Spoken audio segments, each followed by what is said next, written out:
And it's a Saturday night. It's a Saturday night with Tom Fischer here and Matty Rock, and that means it's Cigar Saturday. We're very happy tonight to welcome to our regular nightly, every Saturday night show. It's Pete Genovese, food writer and journalist, author, and Matty, you were calling him the Pizza Pope as well. He is the Pizza Pope, and any of my New Jersey, New York tri-state crew that's out there, they already know. They're already just waiting to hear what's going to get kicked up. They know. They're just like sitting in front of the screen listening. I only think of pizzerias in New Jersey. I'm still working at it. Now you have a whole book on pizza, right? Well, I did a book on Jersey pizza called A Slice of Jersey. That was about 10 years ago, sort of a selection of about 400 pizzerias around New Jersey, little mini review.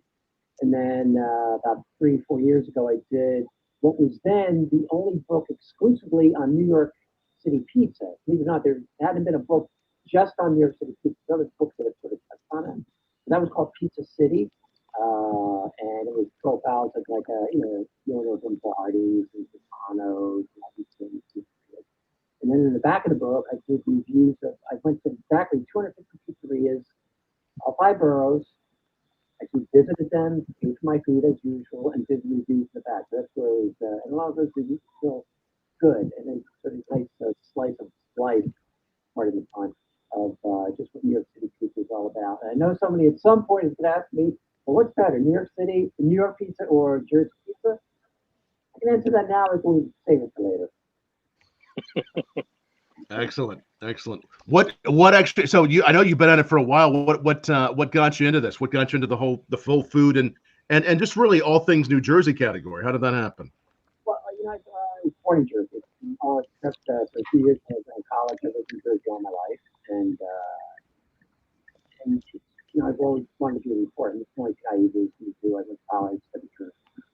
I worked for a newspaper in New Brunswick for a while, and came to the lecture about 20 years ago, and started as a general feature writer, and then sort of did this thing for almost 20 years called the Munchmobile, which I think Matty knows what it is. It was a van basically with a giant hot dog on top. We sort of drove around. It had nothing to do with hot dogs. We just drove around, moving food patrol in the summertime. We brought readers along with us. We applied to get on the Munchmobile, and we just spent all Saturday driving all over the state. And, different categories, pizza, burgers, all the categories. We didn't use very many fancy restaurants. That ran for about 20 years. And so that was sort of my introduction to food. I had no food writing background before I came to the Ledger. And I was sort of more into that, the Munchmobile, and then just started doing general. The last 5 years, I've been, a lot of food. Matty can tell you rankings. So if you want to absolutely comprehensive rankings of pizza, burgers, whatever, wings, New Jersey. I mean, what anything.com about stuff. So I actually go to places. I don't just sort of spin them out of thin air like a lot of food writers do. They sort of on reputation and Yelp rating. I actually go to places. If they're not good enough to be on my list, they're not on my list. If they are, then they're not on my list. And then say it's 63 is in Bergen County, and I'll just I don't live anywhere near Bergen County. I just have to. It's important to get up. I cover the whole state. I'm the only food writer that covers the whole state. It's important to me to look at it just spun a few things. Bergen County put a few Bergen County places on the list, but I actually want to go there and the credibility of it. You can't write about places, you can't praise places, but you have to. So I guess one of the questions I really like, obviously cuisine, food all over, but of course when I am in New York, New Jersey, the East Coast, I love the pizza. It is something so special that I feel like when I've had it elsewhere, it can't quite be replicated.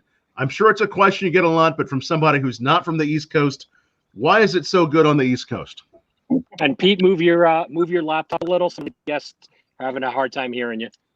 Okay, I'm moving. Microphone's catching. There we go. Speak up. Well, it's not the water. It's not the water. In New York Not City, the water. Okay. Our pizza is better than anything else because of the water.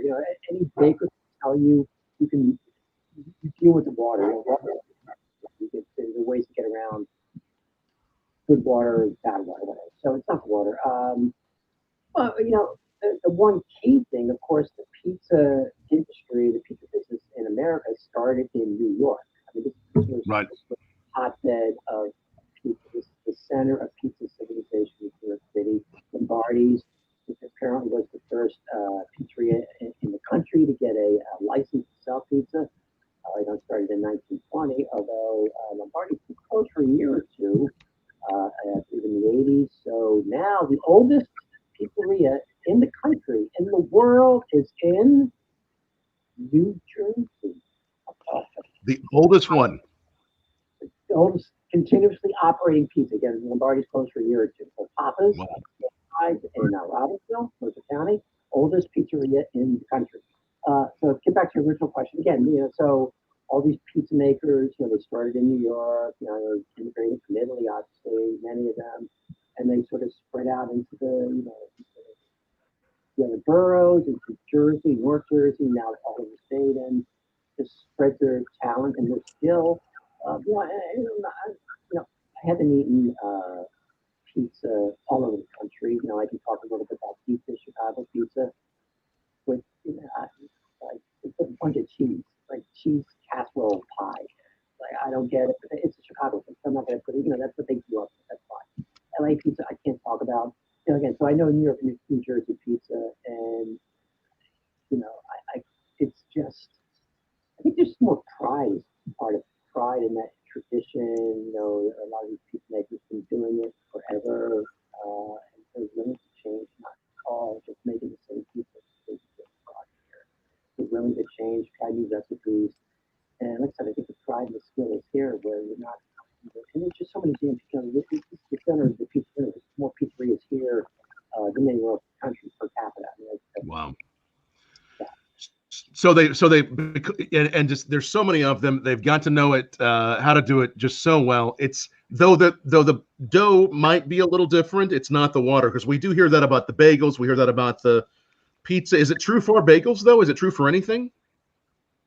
I don't think so. I'm not talking to enough bakers where, again, I remember talking to a baker down the shore, and he was always talking about how the shore water was going through all these tweaks, but he got around it. The way he was talking, he was like mad scientist. He was in his basement, he was looking at water and getting salt out of the water.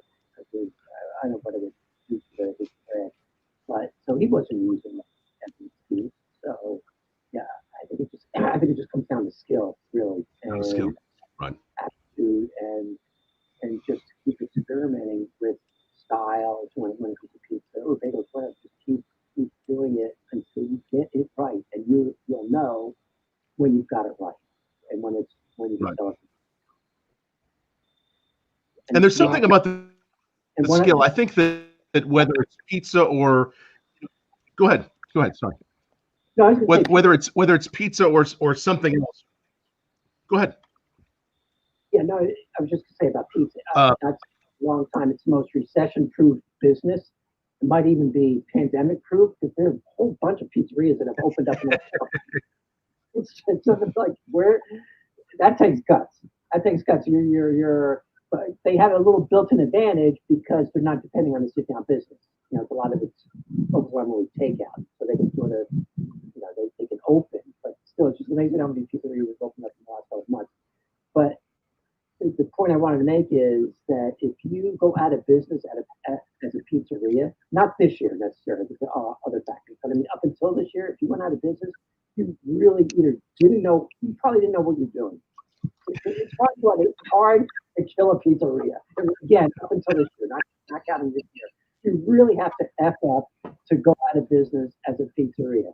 Because it's not, the ingredients are very simple. You go on YouTube and learn how to make a pizzeria. Buy quality ingredients. Don't go for the low cost stuff. And you can make it into pizzeria. So you have no business as a pizzeria owner. Again, not counting this year to go out of business. Not counting this year. Not counting yet. Usually you have to screw up the pizza pretty bad to go out of business, unless there's some other factor. Is that pretty much true? Just ran out of money. Your investors, walked away or something. But if you go out of business, there's got to be something wrong with you. Like your pizza making.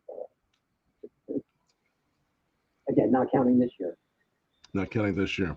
All right, we are getting some questions, and if you have any questions for Pete, please do ask them, tweet them back to us, ask them down below on YouTube or on Facebook. This man knows so much about food and so much about New Jersey, New York. He's done it all. Okay, so I'm sure that because I get this question about whiskey and bourbon a lot, so I'm sure you know what's coming here. I gotta know what and from where is your favorite pizza? Tracy from Twitter. I know Matt does too. Yeah, it's like asking a parent who's your favorite kid. I know. And now, so pizza. I mean, I give you different styles. You know, we did a statewide. We do these statewide food showdowns a couple times a year. We did bars last year, which was really cruel and unusual punishment. Having to go like 50 bars over a month and just. Yeah, I did a photographer with my designated driver trying to show that basically drink for a month. Although actually more than 8. But going back to pizza, so 2 years ago we did the statewide pizza showdown. You know, we go to 50, 60 different places. When we do all these, I pick 10 finalists. We go back to visit the 10, and then I pick the winner. So the winner of that statewide pizza showdown was Open Square Pizza in Jackson, near Six Flags. Now, if you're going to ask me, are they the best pizzeria in New Jersey? Well, they won our showdown 2 years ago, but I've had other pizzas in the last couple of years which I do equal, maybe even better. Actually, I'm going to do a ranking, the top 25 pizzerias in New Jersey ranked in a couple of weeks. So that'll give you, and there'll be some newcomers on that list, and places that are just open. So the point is, it's sort of like ranking football teams. Right. They change, right? You know, Seattle might be number 3 now, and Tampa Bay 1, and then next week, you know, they move around. So the same goes for food. So you can ask me that question in a month from now, I might have a different answer. But again, styles, you know, Brooklyn Fair makes a great Sicilian, Centillos, so it's just all around experience. I think probably Matty's been there, Centillos and Elizabeth. It's just a trip. The owner's a trip, Al. You can't sit down, but if you hang around long enough, you might invite you behind the counter and see him making a pizza, and he maybe let you make a pizza. He's a character. Even I mean, Di Lorenzo's and these are sort of like the creme de la creme, as far as I'm concerned, for pizza, and many others. I just named a few, and those are all different styles. You know, Dick's and Bradley Beach, you want a good thin crust down the shore. The Vesta, Third, Neapolitan, Raza in Jersey City. You know, New York Times restaurant reviewer created a little controversy about a year ago. He said, best pizza in New York City is in New Jersey. I have no choice but to agree. Hey, pizza in New York City is in New Jersey. Just sort of threw New York City pizza under the bus, and you know, so the Raza in Jersey. There's a lot of great pizza in New Jersey, and it's not just North Jersey. It's not just Jersey. All over in South Jersey, small towns. Even in the Pine Barrens, you really have to know, you know, go on NJ.com, pick my list, you'll see places all over the state that I recommend. You know, me as someone who's been to the East Coast quite a bit, you know, I know pizza's popular there. I know there's some other treats that are really delicious there. What kind of foods and specialties are popular in New Jersey and that region that maybe we don't know about, that you tell people and they're like, I didn't know New Jersey was known for that? Well, I just funny you mention that because about a week ago I did a list called a story called 25 Foods that New Jersey does better than anyone else. And there's a lot of things, you know, Taylor ham sandwiches, obviously, Taylor ham pork roll sandwiches, I told you it could get ugly with that, Tom, the tail ham pork roll debate. Just this ham conversation. This time, all Taylor ham is pork roll, not all pork roll is Taylor ham. Call it Taylor, it's a brand. Don't call it Taylor ham if it's not a Taylor ham. Don't call the copy machine a Xerox if it's not a Xerox, etc. Okay. The Vizio in the Ironbound, nonstop meat origin based. You know, they could bring you, you know, the chicken on a skewer. They bring you over the chicken and then the chicken parts and the spare ribs, and they just keep bringing it until you say no mas. So that's something you really can't find outside of Jersey much. You know, so that's good. there's so many, Panzerotti in South Jersey, so like a cow plain thing. But you go outside of New Jersey, and you just, yeah, go to just look up that list. 25 Jersey, go play in the house. Saltwater taffy. I never understood saltwater taffy, but people are buying it by the millions every summer down the shore, and that's the center of the saltwater taffy unit. Jersey Shore. All these things. Thin crust pizza, which Italian hot dog, born in New Jersey. Chili dog, which born in New Jersey also. Thin crust pizza. Good luck finding it outside of Jersey. I mean, true thin crust. Star Tavern thin crust, like thin. Yep. I don't mean you go to New York City, you can't find thin crust pizza. Some bars in Staten Island, Pat Tavern, particularly, does great thin crust. But New York City, Manhattan itself, what they call thin crust is not really thin crust. It's more like medium crust. It's not thin crust. Like Star Tavern is thin crust. Really. Yep. Kinchley's. Yep. Kinchley's, that's thin crust. You can't find that true thin crust outside of New Jersey. But you can find. Yeah. And I told Tom before that Kinchley's is a place to go. We were talking about the best meatball pies, and it's funny about Kinchley's because it has. They tell you, do you want the regular or do you want the fresh meatballs? And it's like they lure you into it. It's like I'm like, well, I have to have the fresh meatballs, and then you have fresh meatballs, and you're like, all right, this is the best. It's the best thin crust meatball I've ever had. It's ridiculous. I just drove by it today. As a matter of fact, I was up in Ramsey, Mawa, Roadhouse. Right, almost right next to John Bosco. You always see the Bosco kids going in there, and it's just kind of like a roadhouse, all the train sets and everything in there on the shelves, and the bar on the side. It's really sort of fun. Like one of those old school. I did another old school restaurant in New Jersey. I think does these old school restaurants. I think better than any place that just survived, stayed in business for like 70, 80 years. It's amazing how they keep going, but they do. And they're serving the same food they did 70 years ago, and the same people are coming back, and the daughters and sons of the coming back, and their sons and daughters are coming back. And that's such a Jersey thing that you don't even Very think nice. about, Tom. No, that is amazing. Tell us, absolutely, Matty. Tell us what you are. We'll take a moment here to say what we are smoking and what are you sipping on tonight. I got to plug my computer, and you go for it, Matty. All right, plug that computer in. All right, tonight I'm going for my Hoya de Nicaragua numero uno. I wanted to keep it a little bit late tonight there, so anybody who hasn't had it yet, it's one of the cigars of the year out of Hoya de Nicaragua.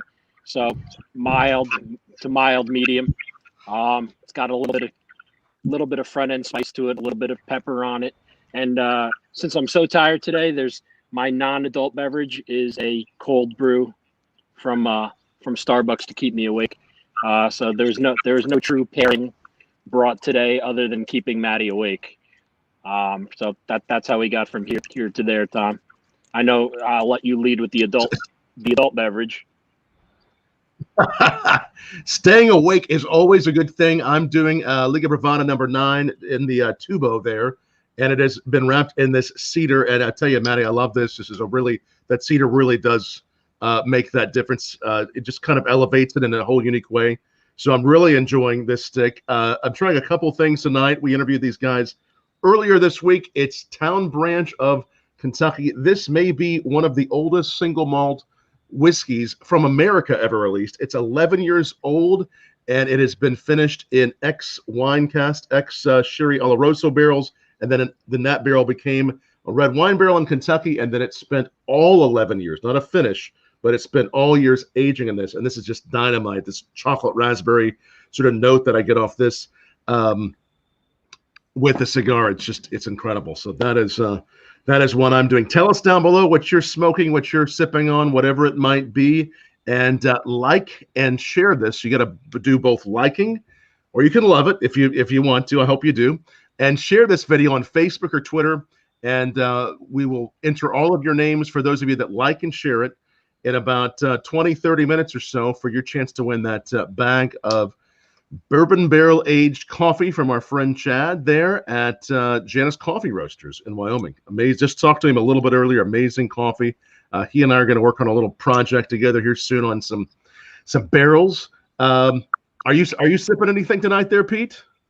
Well, I'm a beer guy. Although to my credit, all I know is bourbon is I had a sip or two of Pappy besides Matty Pappy 15-year reserve. Yes, I saw that. Good stuff. 15-year reserve. Yeah, we did the car show that last year. Steve Cal, logo, for its spirit. Excellent. No, I like the craft beers a lot too. I mean, I obviously enjoy some whiskeys and rums and other spirits, but I enjoy craft breweries. I tell you, I'm going to think of. There's probably a couple that I really like on the East Coast. Are there any favorite Jersey craft beers that maybe I haven't checked out, or people watching who haven't checked out that we should check out? I've been to 125 or so craft breweries in New Jersey. I've been to about 90. That's my life. I thought my goal this year was to try to hit that stuff. But this year it's been, maybe next year I'll try to get to the 30 I am. I'm a firm belief. Every craft brewery in New Jersey, maybe in the country, they do at least one beer well. If you order a flight, 5, 6 beers, it's going to be at least one beer. You're going to want a full glass or take a crowler or growler home. I mean, the heavyweights, Carton, Kane, Cape May, those are beers that everybody knows. Some of the lesser known ones, Hidden Sands down in the Egg Harbor Township outside Atlantic City, I really like them. Hamilton got 3 breweries in Hamilton, Final and Chimney Rustic. Chimney Rustic especially out there, like they did some knockout beers this summer. Again, you can go, Heavy Reel and Seaside.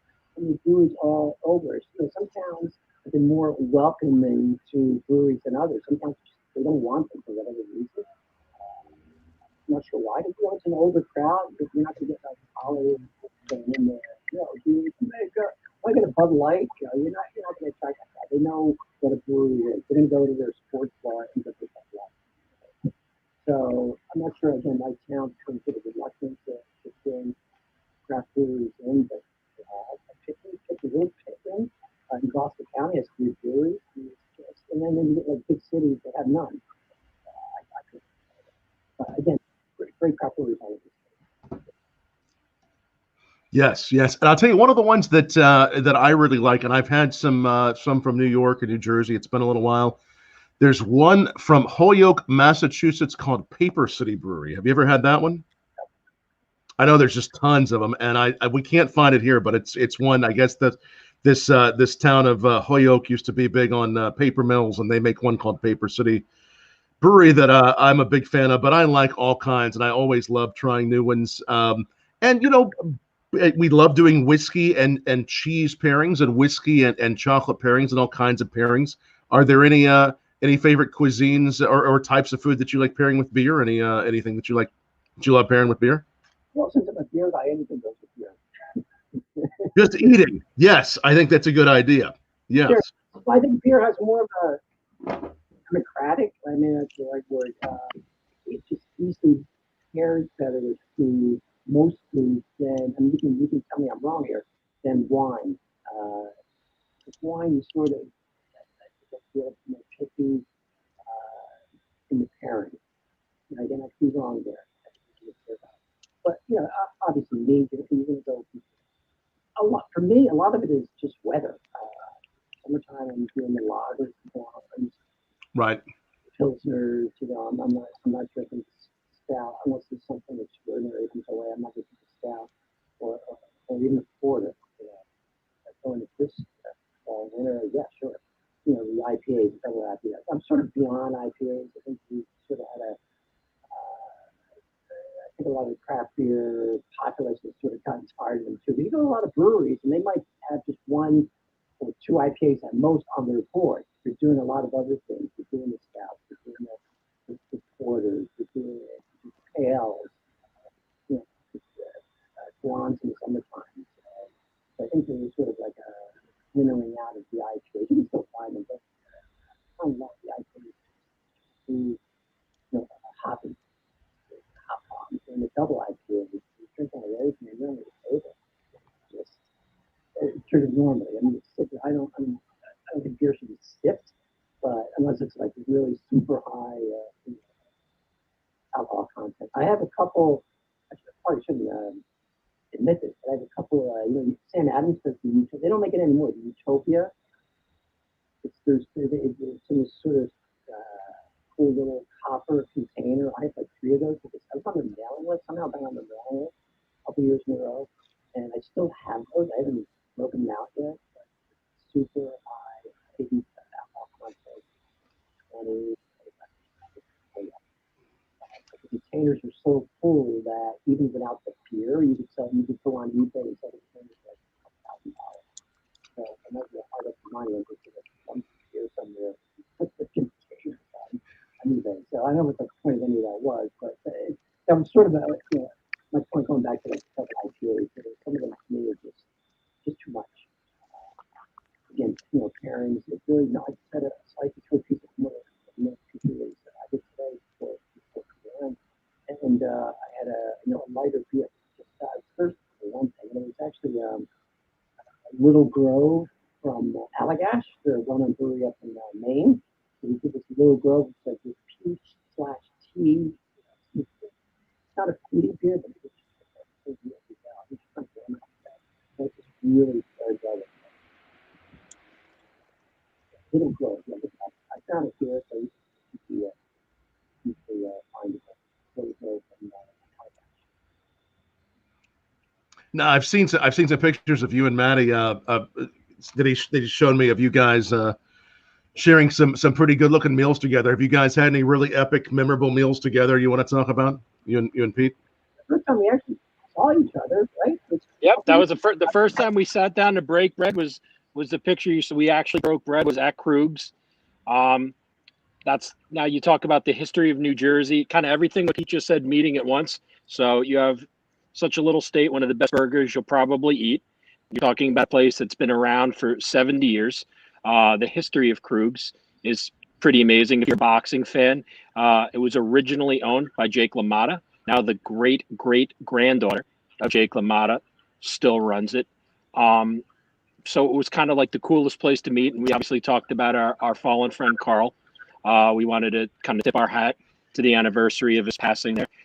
So we sat down, broke bread, and like I said, it kind of epitomizes everything that Pete just said about New Jersey. Your classic place. It's been there 70 years. That family thing for such a little state.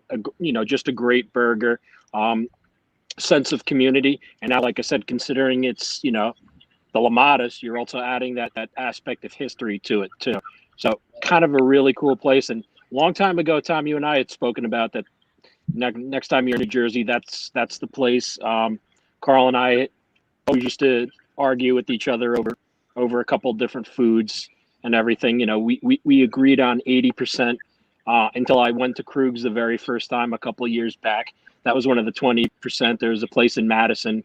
It was an old bar. Said, "Hey, this is one of the best burgers I've ever had." And Carl's like, "Shut up, guys! You're gonna shut your mouth and you're gonna eat the best burger." And then you're going to tell me it's the best burger, and then you have to apologize to Pete because Pete had long said that it's one of the best burgers. So I went down there, grumbling, fist curled. I'm like, no, you're not telling me.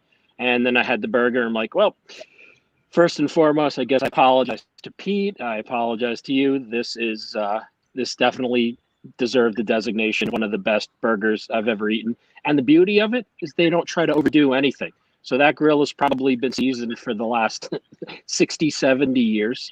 And when I say all you need is to get is a regular burger, nothing on it, I mean, it speaks for itself. You've seen the pictures, and it just goes to show that you could be a minimalist. If the food stands on its own, you're going to have something of the best without somebody putting 97 different things into it and telling you it's 27 different things of veal and beef and sausage. And it's none of those things. It's just a hell of a great burger.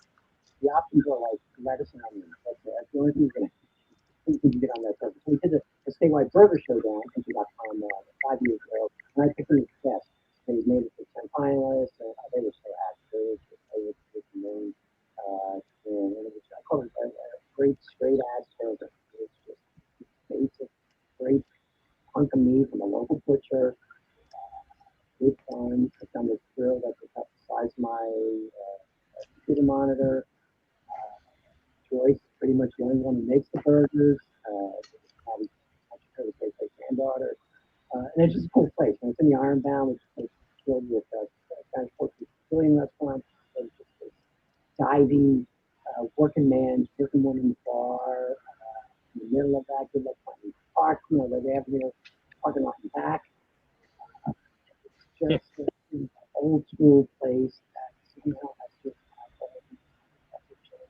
one thing. And that burger is just you get all the design of toppings and the chipotle mayo, lemon lye, all that. Like just really good. And we both had service when we were there a couple of weeks ago. Great, great. Yep, it epitomizes that you don't have to do too much to have, and you remember a couple weeks back, Cho. I hope you're listening there, and we were kidding around with, and I know you've been there, Peter. Kimchi Smoke, Robert Cho's place. So I keep goading. Cho says that the beauty sometimes in the simplicity of what you're doing. So Cho, if you're listening, those burgers you're doing are pretty good, and I think you should keep doing it because husky guy like me. So next time you're up in that neck of the woods, Pete, ask Cho for one of those burgers. He's bringing that burger game up fiercely.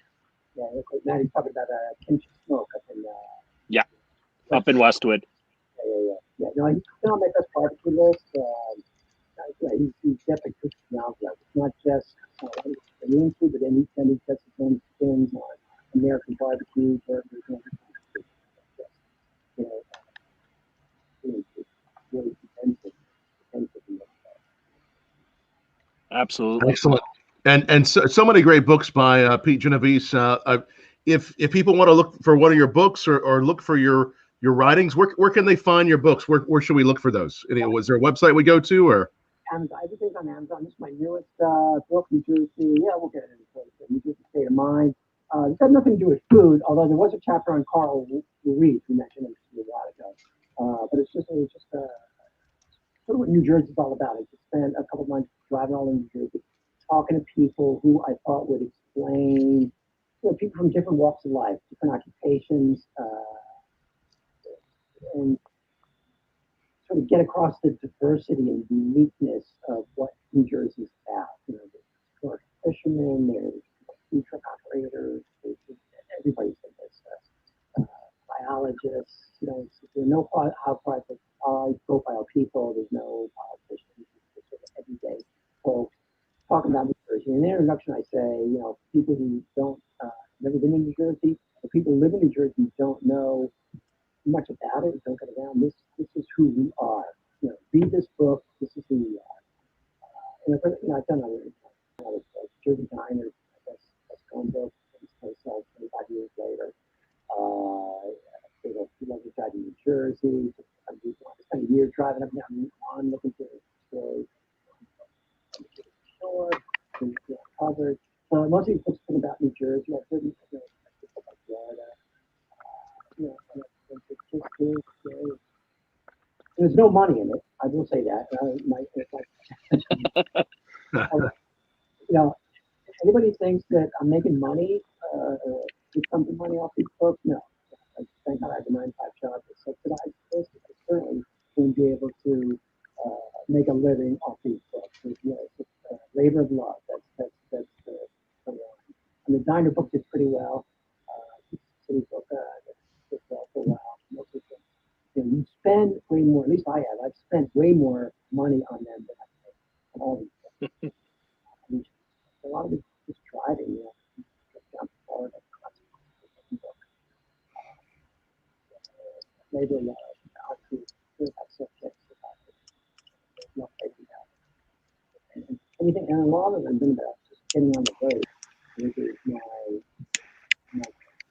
somebody to give me a grant, spend a year just driving around, writing about whatever they want me to write about. I would do that job in a second. A year, please. 6 months, 2 years, whatever. Doesn't have to be about food. This is like today, I was just driving up and down the parkway, buzzing along. All the traffic jams are in the other directions. I was feeling like, yeah, my lucky day. Matty could tell you about the parkway. I mean, Boston, I was in the south time, and I was going north, and actually gone north. So there's a term, Tom, that's called Benny. So whenever Pete sees me, he sees Benny written right here because he's down at the shore. So we're the bennies that clog up the Garden State Parkway when everyone just wants to chill in South Jersey and not be bothered. Everyone rolls there. All the South Jerseyites are here come the bennies to go mess everything up. And you know what? Guilty. I'm guilty as charged. I've done it. I've been a Benny. Because for whatever reason, the Bennies thinks I have a perfect idea. There's nobody going down to the shore today at exactly 9:30 a.m. It'll be fine. No traffic. And every Benny that's north of Driscoll Bridge. No. I'm guilty. I've seen that traffic on Friday night and Saturday morning south on over the Driscoll. Half the freaking state is on the Parkway. And I'm asking the same question over and over again. Why don't you leave earlier? Just leave earlier. You avoid all this traffic. Just get up an hour early, and you would avoid this. It would take you 3 hours to get to LBI. It's that. Right. Earlier. I don't know. He's right. My people don't learn. Now, Tom, you laugh because you see that. You left really. See, I know leave really, really early or really, really late. So you're like, oh, you know. Oh, yeah. They go, you went down to Atlantic City real early, did you? I'm like, yeah, absolutely. I'm like, before the rest of the Bennies wake up with the same exact idea, is and they believe it's original. This has been happening for over 60 years. It's an original. Somehow it's original. We got to leave exactly in between 9 and 10. I'm sure it'll be fine this time. No. I leave at 6. I'm down there before they wake up. After 8 o'clock, we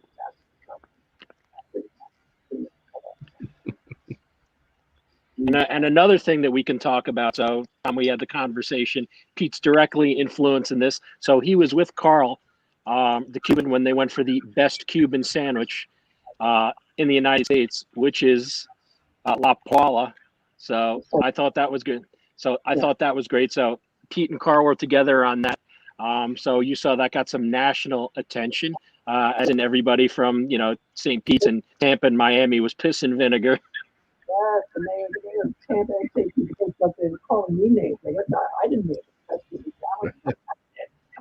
What does New Jersey know? It gets back to the whole thing. What does New Jersey know about anything? There was a survey a couple weeks ago. The most hated state in America. Take one guess. Yeah, that's fine. I sort of like. I'd rather be the most hated state than like the most loved state. Because it's like $4 a year. I thought it's like I'm wrong. Hated state. That means less people are going to come and visit us. Less people are going to just mess around with us. Be on the face of it. Yeah, I'm so proud of it. I think the only person more proud than you might have been Brian. There's jealousy behind that. It's just so damn jealous. And there's a lot of things, a lot of great food here that one of these days is going to get credit for. We got a comment here from a fan of Pete's. Randy News says, I drove to Belmar from northern New Jersey to eat a sandwich that Pete recommended. I'm guessing that's Poquitos in Belmar. Just next probably. So about a year ago, I wrote about the best strip mall for food in New Jersey. So I did some research on this. And it was the Belmar Plaza in Belmar, and it includes that. I'm pretty sure you probably got that. They do these sort of mini slider type sandwiches, like very creative. In that strip mall, you have a soul food, serving soul place. You have a sushi place, a barbecue place. One of my favorite places. New Jersey barbecue. And having a burrito company. All is one strip. So it's a strip mall in New Jersey. In New Jersey, the food is in Belmar. With that chicken sandwich. Yeah. Very nice. No, it's nice to see. I mean, I've been thinking about a lot of cuisine, especially during the pandemic, that I'm nowhere near. What do you think? I think one important thing maybe to ask you is, for obviously it's not been so easy on a lot of restaurants, those in hospitality, myself included, this whole pandemic. But what do you think it has done or will do long term, just for cuisine, for food in general? The last 8 months. What do you think we're going to see going forward? Well, I mean, the big fear is that, I just read in the paper, there's a nationwide survey, the National Restaurant Association, I believe, they expect 200,000 restaurants to close permanently. Okay. I mean, I sure hope that's not true. First of all, that just seems like, you know, dozens, scores of restaurants in New Jersey closed. Certainly not in thousands. I haven't heard about it. I'm wondering about those numbers. You know, obviously feel sorry. I mean, I had a couple places that I know that are closed.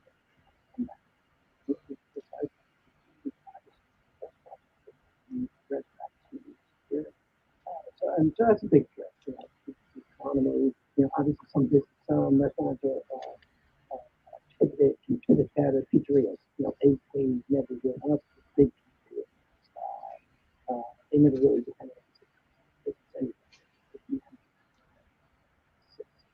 Take out. Look at that one pizzeria that's closing all that. What other restaurants?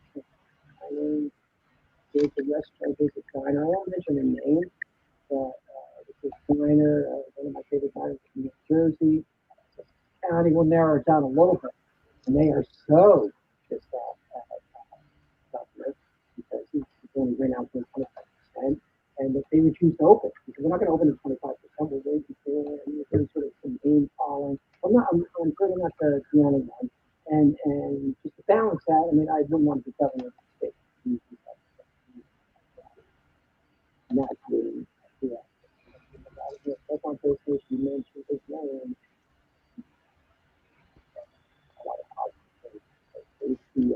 And I think rightly so, you know, because, you know, the Walmart can open, the Wawa can be open, not even with minutes. Home Depot, all the places can open, and people are on top of each other, and yet the restaurants, even at 6 feet away, can't. The restaurant owner is like, why can't we do it? You know, all these other places, businesses are open, and people are in closer proximity to each other, and you can go beyond 25%. I just hope they survive, actually.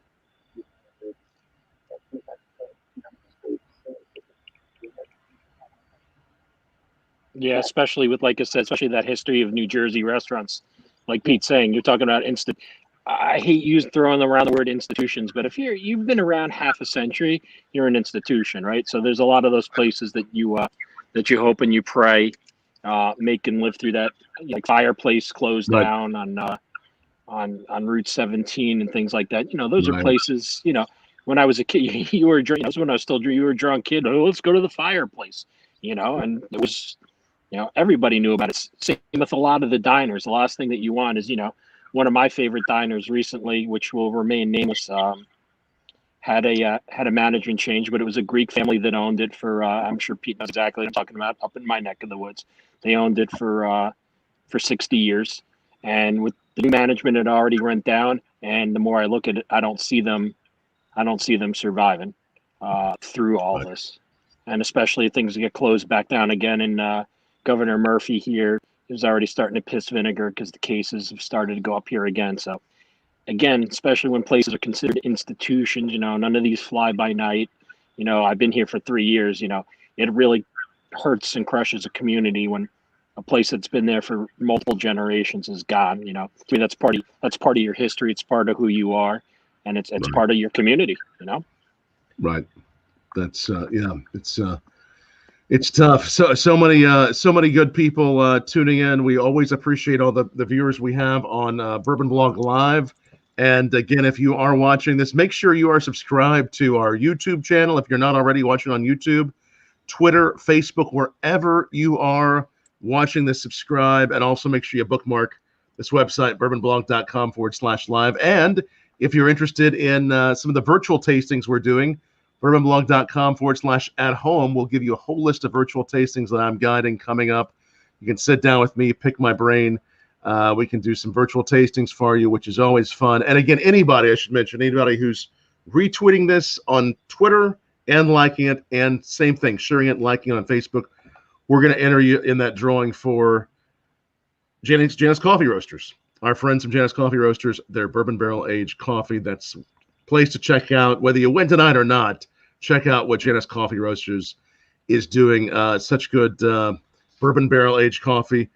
You know, Pete, I write about whiskey and spirits and beer. And I'll tell you the truth, though I know the process and I've been with a lot of distillers in the process, I haven't really made any. Right, I've given them feedback and I've been through the ups and downs with them. But you're right about food. Now, do you cook? Just out of curiosity, do you ever or do you do both? Yeah, I'm not a chef guy. So we're in the same boat here. Fancy my, I just before, and then when we're done, I'm gonna have a small plate. Okay, no, I actually gave 7 boxes to my neighbor across the street. I said, Nick, I got pizza. He came running over. He happily takes my pizza. He freezes it. He said he freezes it for like a month or two. I didn't realize you could freeze pizza that long. But one of the fun. So I mean, real quick. So a lot of people say, sometimes you have the best job period. And yeah, okay. I drive around all over the state and eat, and they pay me to eat. So yeah, that's. But there's a lot of driving. There's a lot of work. You have to take photos every day. You have to document. You have to write stories. I have to cry me a river. But so about a month ago, I've done a couple of these where I rate supermarket food you can buy in the supermarket. I did long thing cereal. I sampled like 100 cereals and I ranked them. I did it for frozen pizza, pasta sauce, pasta. And my most recent one was ice cream. That was fun. And I don't even eat, I eat a fair amount of ice cream, but it's not like I don't eat it too much, not in the wintertime sometimes. So I did like 110, I think, different flavors over a week and 2 flavors per brand. And I ranked the brands. And the winners were brands I never heard of. They were like regional, brands like Vermont, New York. There's actually one in New Jersey, just between D and Seaport. They did very well. I never heard of them. So that was, my job doesn't suck. I'm right there with you. Well, of course, with the whiskey, but occasionally the whiskey takes us into the food realm and the cocktail realm and all kinds of other great things to try. Any new, like talking about, we talked about, what's happening in New Jersey, but if you look just on the grand scheme, whether it's nationally or globally, any food trends that you've been seeing more and more of that you think, as far as just trends in general, with whether it's a particular dish or just something you're seeing more and more of that you see restaurants really capitalizing on? Yeah, I can't speak really outside of New Jersey. That's my experience. You're seeing, especially in Jersey, it's a great thing. More, ethnic restaurants have always been here, but I think you're just seeing more opening. That's sort of a general statement. I think it's more of an appetite in New Jersey. I think a lot of Jerseyans, especially the younger generation, they want to experiment with like much more utilize. They don't want to go to the places like their parents. Belmont Tavern's a great place, in Belleville. But if you're in your 20s, maybe you'll go there for the chicken stretch, chicken boy. But okay, that's enough. Try to find out someplace else. I think you're seeing I think chain restaurants too. The change of football in New Jersey. And New Jersey is, and this is not great news. New Jersey is great. Neighborhood. CNN just about a month ago. It's the best Indian food in the country in New Jersey. Specifically, in India, two little India. This one, you got New Jersey City. But that's Indian food. Big countries, Korean food, Indian, Japanese, Mexican, Chinese. You don't have to. I've said it another time. You don't have to schlep into the city with great, all the ones I just mentioned and others while you're in Jersey, and not just North Jersey. You can go. One cuisine, one thing that I see more restaurants called Greek, which is okay, everybody does. But Matty, we talk about stuff. It's sort of like a cuisine that never gets any publicity. It never gets, it never just seems to be equated with, the other big guns.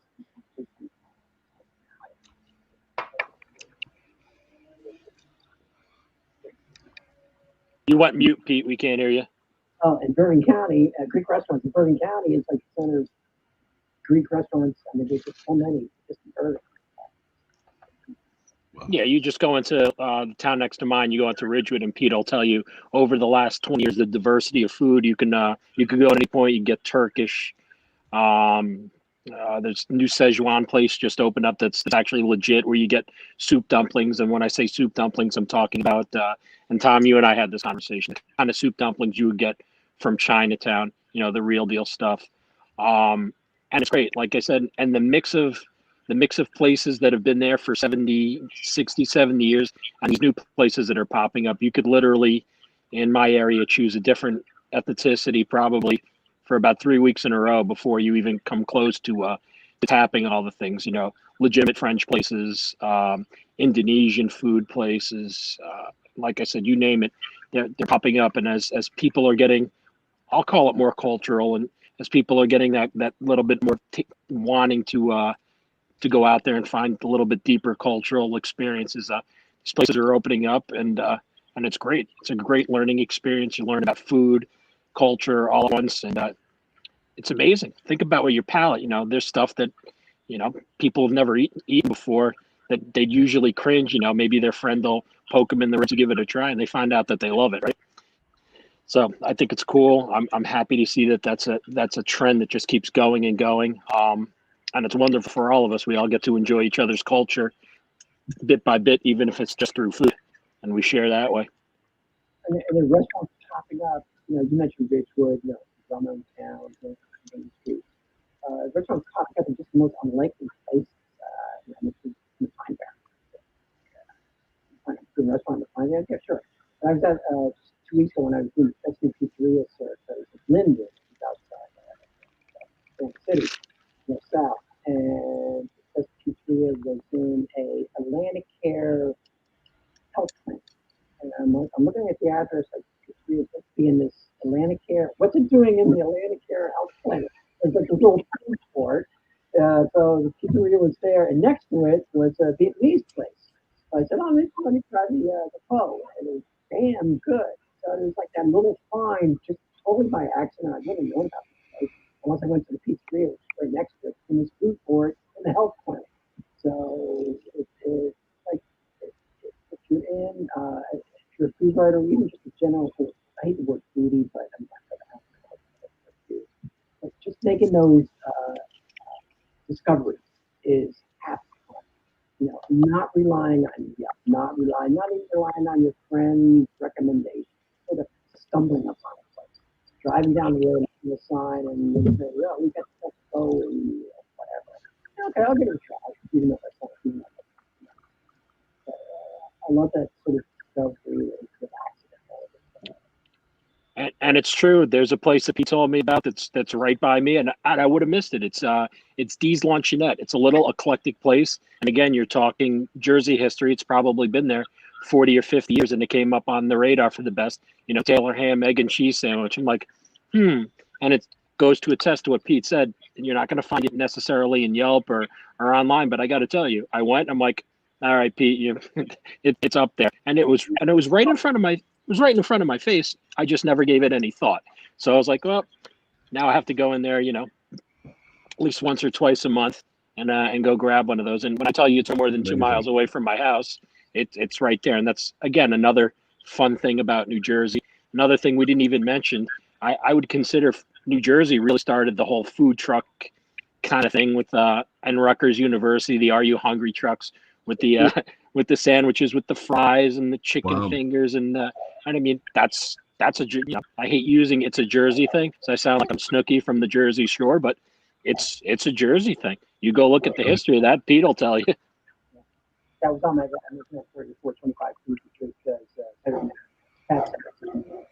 on it. And we were originally there's so many foods and out there that's not exactly high up the culinary pantheon. These foods started here. Every time out like chili dog, fat sandwich, just Jersey just don't get enough credit. And go back, you mentioned Author. There's so many towns that have now getting a reputation as food havens. I mean, Author, no one would consider that as in Passaic or Bergen County as a place to go for food. These Luncheonette, Toby's, baking, And I love bogeys, man. And you talk about that's an eclectic thing all on its own. So Tom, you have a sandwich shop, and we talked about bogeys before. And Pete's been in there, and Pete knows Paul, the owner. So the guy, you're in your mind, it's just a sandwich shop, makes great subs and gyros. The guy flies in, mind you, a pizza oven from Italy, and has the guys from Italy install it, making pizzas in a sub shop. I mean, I don't know what's more eclectic or Jersey than that. And then you go and you're like, these are some damn good pizzas. Great stuff. And from the outside, it looks like just this basic small town lunch screen, good food inside. And he's luncheonette too. I mean, it's like a dive bar, basically. Yep. So again, getting back to that point I made earlier, food, great food being found in the most enticing places. Please don't just come on the outside. I think it's starting on that. Yep, agreed.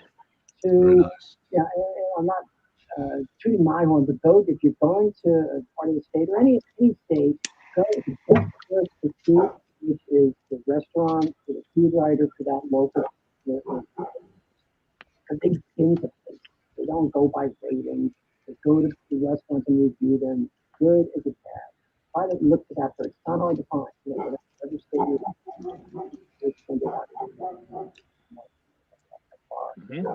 go there first. When I go to Yelp later, get it back up. Don't go to Yelp automatically. These are written by lots of ones by the friends, the owners, and friends of the owners, the relatives, and the negative. Shown many times. A lot of those reviews. Trust them with a grain of salt. Whose dog was barking? It's a dog behind. It's not my dog. It's a dog behind me. That's part of the beauty of it. It's all very authentic. Give him some bourbon. I could just throw it off the deck. It might work. He just opens up his mouth. That could work. I started with the Town Branch single malt whiskey. Amazing stuff. Again, very limited. If anyone is, I'll go ahead and say this again. I tried this. This is delicious. If you're in a market that carries Town Branch, look for the 11-year-old. It's coming probably your way this week or next week. Very limited, I think, to 3,000 bottles. And if you watch the show regularly, I'm a big fan of pairing cigars with Peerless Rye. I'm having a single barrel tonight. And I tell you, Matty, as I'm trying the rye, of course, the single malt was amazing with it. This rye, the spiciness of this rye is really bringing those cedar notes out in an amazing way. Really beautiful way. Yeah, and that's why I said I particularly like that. I particularly like that line of the League of Nine, because in the tubos you're getting that cedar lined tube. If you have the tube over there, Tom, just hold that up for those who haven't tried that one yet. Yeah.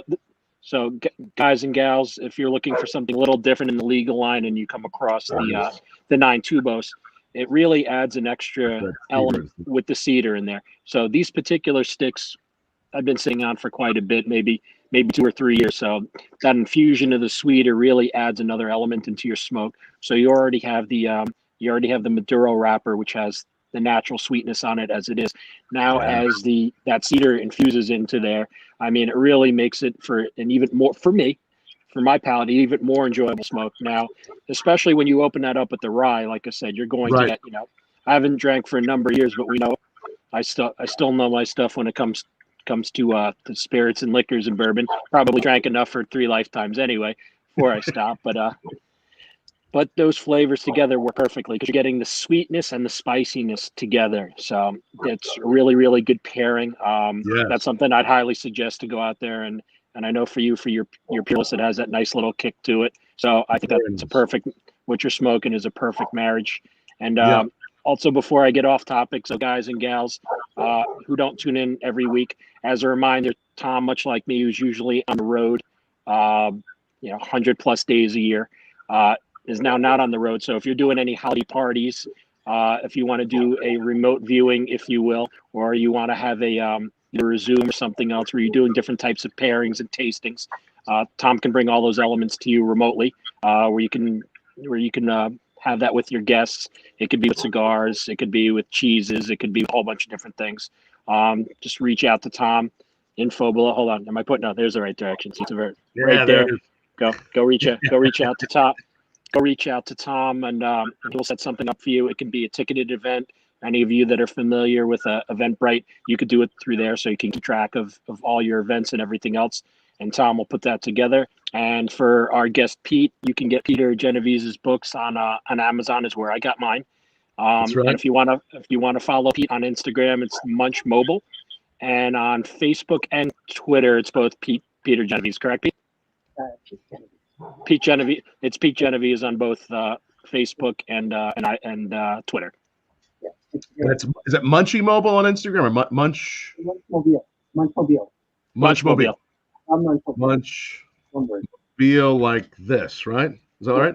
Exactly. But the Munchmobile. The Munchmobile. Here, let me correct that. The Munchmobile, and definitely check him out. So many great photos of what he's trying there, and just a lot of fun talking to you tonight. And I'll tell everybody. I'll ask Pete one more question, but I'll give everyone one more chance. Retweet, like, share it on Facebook for that chance to win the coffee from Janice Coffee Roasters tonight. We'll draw that here in just a moment. But Pete, one of the things with food that I often hear many chefs, many foodies say is, sometimes obviously the skill matters. I mean, skill matters, the recipe matters, but it is often sometimes the most simple ingredients, and the more simple you can make the recipe, it makes a big difference. Do you find that to be true with a lot of what you review and eat? Well, see, I don't do high-end places.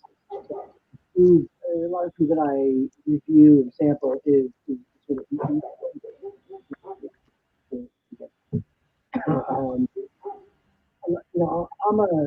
sort of old school. Like, I wouldn't want like some sloppy cream sauce on it. Give me some seasoning, medium rare, and let me enjoy my meat. So a lot of times I can't say that. Again, I know high-end restaurants, but I think the restaurants that I do, even casual restaurants, is that chefs are too, I don't know if they're reading stuff or they're on YouTube or whatever, but they're just making things way more complex. Right.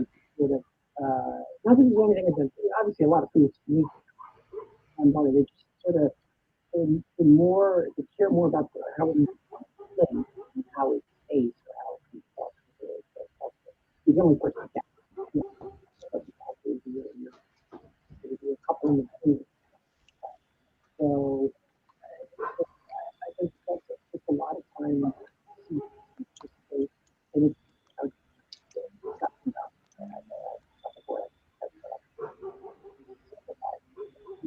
I'm not saying this. Chefs and restaurants are just trying to be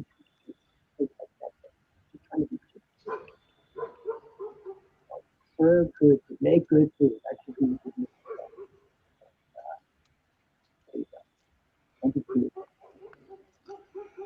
Right on. Excellent. And so great to have you joining us, everybody. What a fun time we've had tonight on I guess this is the first Saturday in November, isn't it, Matty? I still feel like we're in April, so I'm going to have to go by what you said. Yeah, sure. I don't even, what month is it? What day is it? Yeah, I'll take your word for it. It's the first Saturday. The only reason I know that is, I guess last Saturday was Halloween something, and this must be the first Saturday in November. Who do we have joining us next week? Next week we have Mr. Tim Sabine joining us, the man behind Howard Stern. Very nice. So he'll have lots of interesting stories of working with Howard over the years. Then after that, we have Mr. Matt Farah, the infamous YouTube show with cars. So all you big car fans out there, he also happens to be a cigar aficionado as well. And then at the end of the month, we have Mr. Jose Blanco. So I never use the words, and everyone in the cigar world that's out there knows I don't use the word master blender. He is one of the master blenders over the last 45, 50 years. So talking about somebody that's got almost 5 decades of the skill going into what we love and what we do. His seminars are legendary when he really teaches people, same thing in your business, Tom. It's to get somebody who's not just passionate, but able to fully explain step by step how you get through the process, what it takes for a cigar to become a finished product, nuances that you taste. You know, as we've said on shows before, up to 180 pairs of hands go into making one cigar. So yes. exactly, you know, and you know, San just spoken about it and such. So that'll be a lot of fun as well. So next couple of weeks we have some fun guests. So many great people coming up. It's always a lot of fun here on bourbonblog.com/live, and we do other episodes throughout the week. So make sure you subscribe, and whatever channel you're watching, bookmark that link. And all right, so now it is the moment. There it is. There it is. Once again, Matty, tried the finger once again. Yeah, there it is. I got skill. Yes, I am going to. I'm going to put up again. Janus Coffee Roasters. That's who is who's doing our coffee tonight. There it is. And Pete, it's a number between 1 and 15. We've randomly assigned it. People that have liked and shared this, 1 and 15. What's the number you want to pick? Oh boy, Pressure. with 4. 4. Great number. All right, and that number goes to Michelle Chihaki, I think it's how she actually said something just a moment ago. Do you know Michelle? Yes, I do. Way to go, girl. All right, she said bourbon and cheese. How do we say your last name? Chihaki? Oh, don't ask me to pronounce it. Why do you have to put me on the Michelle. spot like that, Tom? I thought maybe you do. It's all right. Michelle, who likes bourbon and cheese, you're getting that coffee. Michelle, drop Bourbon Blog. Directly email us your address. You won the coffee from Janus Coffee Roasters. And again, Pete, if you want to find out about his books, learn more about him, search for Pete Genovese under books on Amazon or wherever you buy your books. And of course, this video, if for some reason you got it into it late, it will be up permanently and you can go back and watch it. Or if you just want to listen to it, one more thing to pop up on the screen. That's our podcast. So subscribe to our podcast. That way you can listen to all the great things Matty and I do each week. Pete, thank you so much. It's such a pleasure to meet you. And thanks for all you do in the world of food. And just it'll be fun to read more of what you're doing. And look forward to hopefully having a meal with you at some point in New Jersey. Cruise. Thanks again, Cheers. Pete. Much love. Thanks for having me. Love everybody. Cheers, guys. Stay well. Cheers.